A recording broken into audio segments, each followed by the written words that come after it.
So in 1965, my father was diagnosed with cancer. I was an engineering student in India studying undergraduate engineering.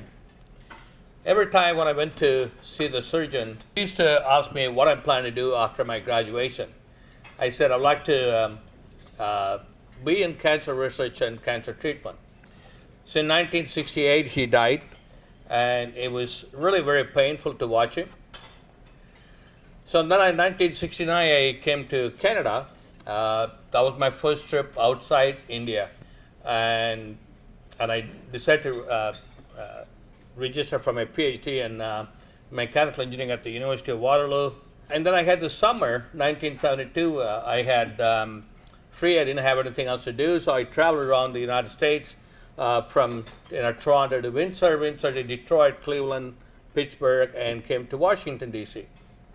I got a room at the International Youth Hostel.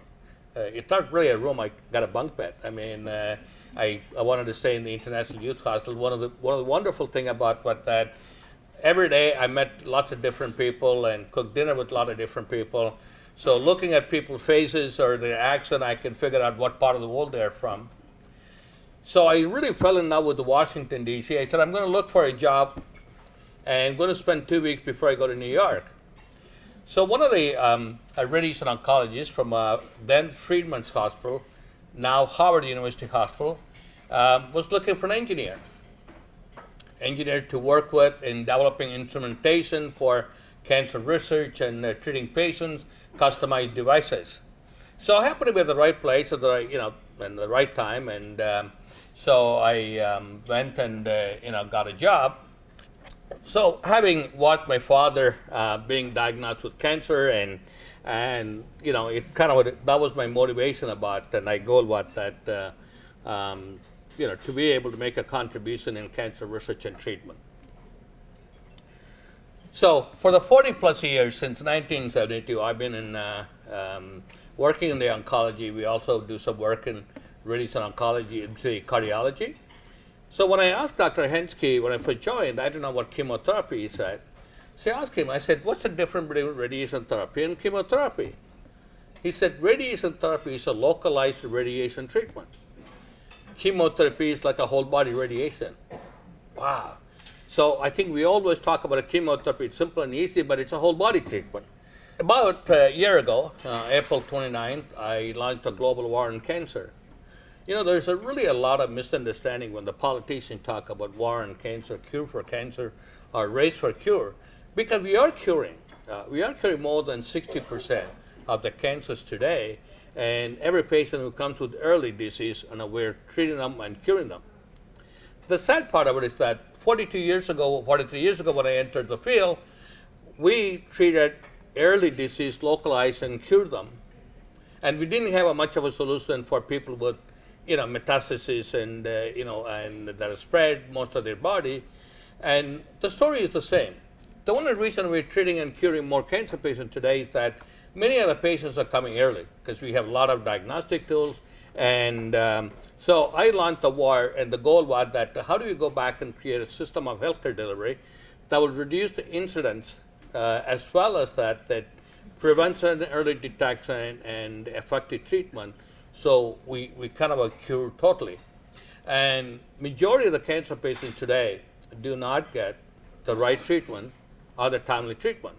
And of course, the medical professionals may disagree with that, but I think I see, having been traveled around more than 20 countries, and our products are used in every country in the world, I see the challenges that we have. What is the goal of our foundation? What we're trying to do is that proactive healthcare system. What's a proactive healthcare system?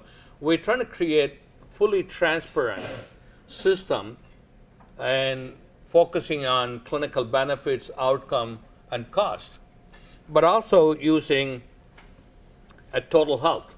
What's a total health? Total health is defined as prevention, early detection, effective treatment, and total cure. So our goal is that the foundation goes to making quality healthcare and education affordable and accessible. When you talk about healthcare, we can't separate the education. We need the education. We need a trained staff. In many parts of the world, including the United States, I can tell you we often find difficult to have adequate number of trained professionals to provide the services. So the goal of the foundation is to create a hub and spoke model. So what's a hub and spoke model? In a mobile clinic and express clinic, linked to your medical centers, general medical center, linked to your super specialty medical center. The reason I'm calling medical center versus hospital is that I'm not sure the hospital is the right approach for today's challenges. We have many patients die because of the infection they pick up at the hospital or the misadministration. And the other thing is that today, 90% of the procedures, medical procedures, are outpatient procedures. 99% of the medical procedures are non-emergency. There's no reason they have to be in urban area. So our goal is to create the medical centers. We'll have some beds, and the mobile clinic could go to the remote area, even in urban area, to come and do the physical and lots of other exams. So there's a way we can do the medical and super specialty medical center. So many countries in Africa, they may have only one machine, radiation therapy machine, that are treating patients, maybe 50, 100 million people, and that one machine happened to be a machine made by us and 40 years old. So globally, we have a huge shortage of radiation therapy delivery system, both simple and advanced technologies. So what is the reason today that the entire world has challenges? We talk about terrorism, we talk about the healthcare cost, the education, and the countries are spending trillions and trillions of dollars in weaponry.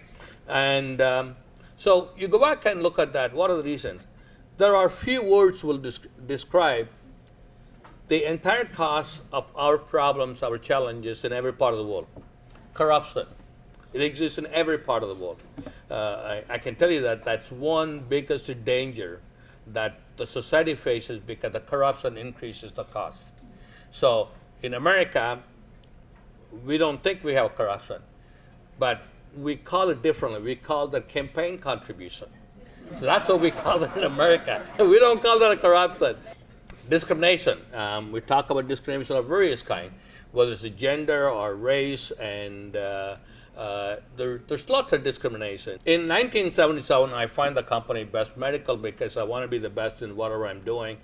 And since then, I bought, the last 10 years, I bought a number of companies. In medicine, the biggest cost is the technology. So my goal was that I'm an engineer. I understand manufacturing. I understand the cost of manufacturing.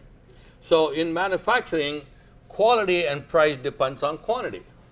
So my goal is that what I want to do with cancer, I need to have the technology. You know, I have a drug company and I got a manufacturing company. We manufacture practically all the low tech and medium tech and the high tech for radiation oncology because I understand what the cost is. My goal is to set up a cancer centers around the world and so that we can make it affordable and accessible. So this is a collection of companies I bought over the last 10 years, and once I had more than one company under the Best umbrella, I called it a TeamBest, so that all the companies will use one logo, and the goal is that healthcare for everyone, and we're a true partner. We may sell a consumable as low as at $10 a piece, but our capital equipment could cost as much as $150 million for a proton to carbon heavy ion therapy. There's a tendency to think the more expensive the technology, it's better. It's a human psychology.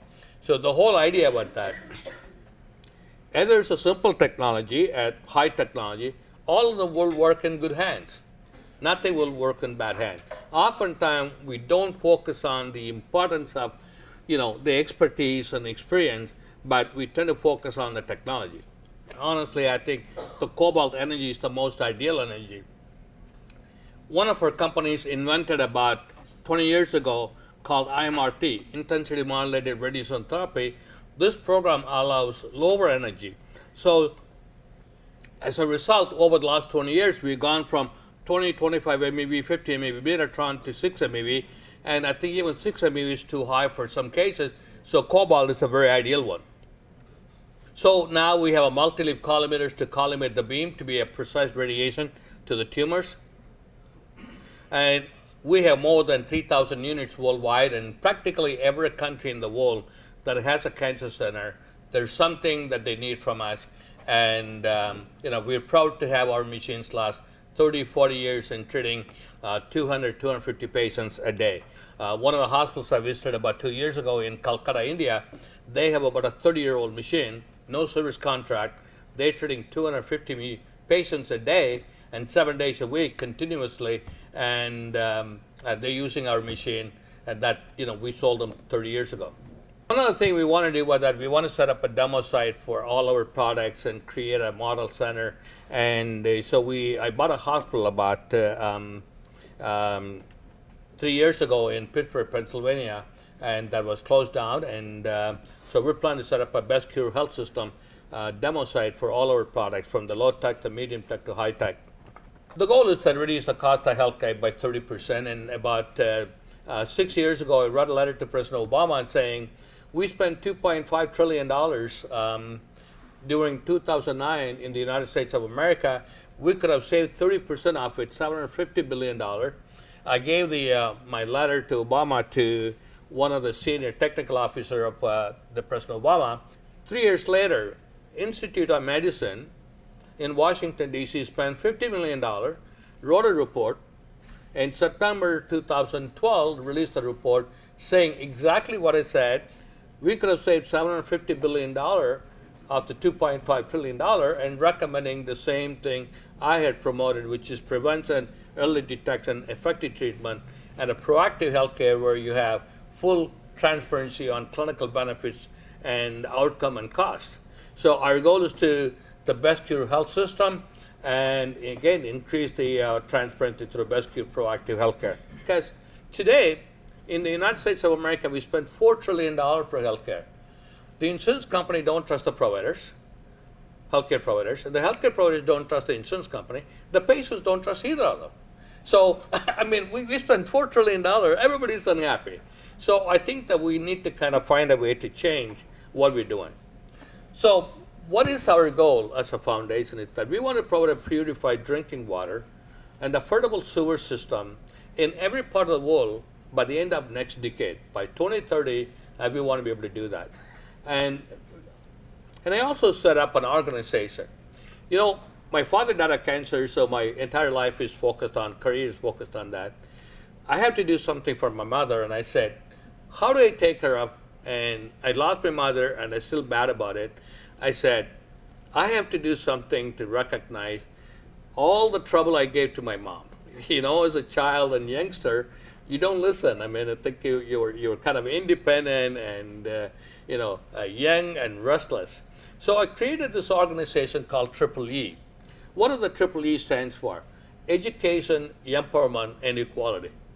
So we need to provide education to every woman. We need to provide them the empowerment and the equality. And I think the idea was that, like I said, we have to make sure we're treating women appropriately and give them the respect they deserve. Having spent 45 years in healthcare, have thousands of friends in the medical profession, doing business in practically every country in the world, we can reduce the death and the suffering from cancer, cardiac, diabetes, and many contagious diseases and other diseases.